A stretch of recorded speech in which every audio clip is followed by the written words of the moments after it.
নমস্কার। আজকের গল্প মধ্যমবর্গীয় মানসিকতা। কলমে শ্রীযুক্ত প্রশান্ত কুমার চট্টোপাধ্যায় ওরফে পিকে। বেশ ভাষণ দিতে পারত আমাদের পাড়ার সন্টা মার্কা ছেলে বিপ্লব। এসে এমন খপাত করে ঘাটটা ধরত আর পালানো যেত না।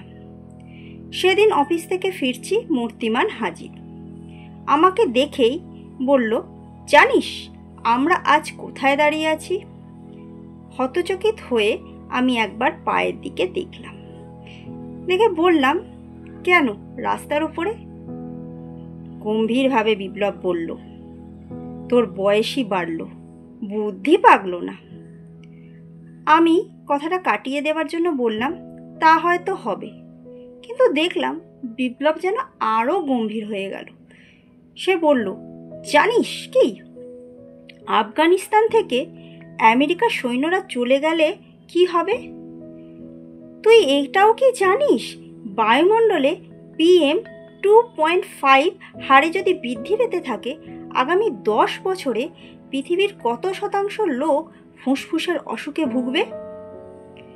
এসবের একটা প্রতিবাদ হওয়া দরকার। হ্যাঁ, তা তো হওয়া উচিত। তবে চল দীঘায়। দীঘায়? এই ভরা সন্ধ্যায়? না না, রবিবার বেরোবো। 1 সপ্তাহের প্রোগ্রাম আছে। কালই ছুটির দরখাস্ত দিয়ে দে অফিসে। খুব সিরিয়াস গ্রুপ ডিসকাশন আর ডিসিশন মেকিংয়ের একটা ব্যাপার আছে। তাই একদিন একটু জিওপলিটিক্স নিয়ে তুই একটু পড়াশোনা করে নিস, বুঝলি? আমি বললাম, দেখি কি করতে পারি। সৌভাগ্যক্রমে পরের রবিবার পর্যন্ত আমি বিপ্লবের সামনে পড়িনি। কদিন পর পাড়ার এক কাকুর কাছ থেকে খবর পেলাম, অধিক মদ্যপান করে হাইওয়ে দিয়ে ড্রাইভ করে যাবার সময় বিপ্লবদের গাড়িটা বিশ্রীভাবে অ্যাক্সিডেন্ট করেছে। সবাই মৃত।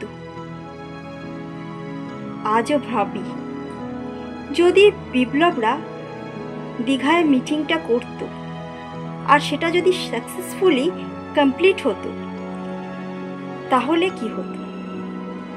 তাহলে হয়তো আমেরিকা আফগানিস্তান ছেড়ে যেত না, আর বায়ুমণ্ডলে PM এর পরিমাণ মনে হয় স্ট্যাগন্যান্ট হয়ে যেত। নমস্কার।